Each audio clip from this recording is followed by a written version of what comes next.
ដីចូលសែនជ័យបារមីដៃជះតិចច្រឡំថាជាកូនពៅនៃវត្តកំពង់ស្វាយមែនទេណាពេលនេះវត្តកំពង់ស្វាយបានប្រសូតនៅទូកងកាចាចំណោះ12នាក់មួយទៀតរួចរាល់ហើយគឺតាមតំណែងប្រាប់មកថានឹងចោះទឹកសាកល្បងនៅថ្ងៃអាទិត្យនេះហើយនេះជាកូនបងសម្រាប់វត្តកំពង់ស្វាយនេះជារូបរាងទូកកូនពៅសម្រាប់វត្តកំពង់ស្វាយដែលមានពនាមហៅថាអធិរាជជលសាសាមគ្គីមានជ័យ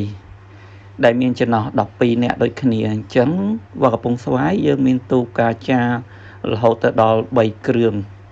ត្រៀមរួចរាល់សម្រាប់លេងខែ11នៅក្នុងកម្មវិធីពិសាបូជានិងកម្មវិធីអបអរព្រះរាជពិធីអមទូកដូច្នេះវត្តកំពង់ស្វាយឆ្នាំនេះដឹងតែកក្រើកទៀតហើយតាមតំណែងមកឮថាអមទូកសម្រាប់ខែ11ហ្នឹងគឺ